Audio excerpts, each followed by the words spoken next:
નક્ષત્ર એમ્બેસીમાં રહેતા અને મહિધરપુરામાં હીરા દલાલી કરતા 70 વર્ષીય અખેચંદ્ર ભમરાજ ચોપડા ઉતાવળે ચાવી ભૂલી જતા લોકરમાં મૂકેલા 4 લાખ રોકડા ચોરી થઈ ગયા હતા। જો કે તેમાં મૂકેલા હીરાના પેકેટ સલામત મળ્યા હતા। લોકરના સીસીટીવી પણ બંધ હતા। આ અંગે અખેચંદ્રે મહિધરપુરા પોલીસમાં ફરિયાદ નોંધાવી હતી। સુરતમાં હીરા બજારનું સેફ ડિપોઝિટ વોલ્ટ જ અનસેફ છે। હીરા દલાલ અખેચંદ્ર ભમરાજ ચોપડાએ સેફમાં થેલીમાં ભરી 4 લાખ રોકડા મૂક્યા હતા, જ્યારે અન્ય 2.35 લાખ રોકડ પણ અલગથી મૂક્યા હતા।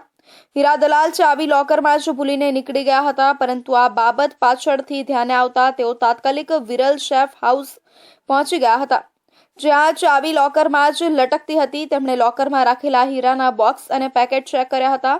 તેમણે લોકર ચેક કરતા તેમાંથી 4 લાખ ભરેલી થેલી ગાયબ હતી।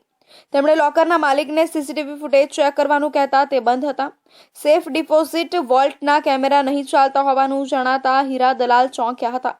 લોકરમાંથી 4 લાખ ચોરાયા હતા, જે બાદ હીરા દલાલે મહિધરપુરા પોલીસને ફરિયાદ આપતા પોલીસે અજાણ્યા વિરુદ્ધ 4 લાખની ચોરીનો ગુનો નોંધી વધુ તપાસ હાથ ધરી છે।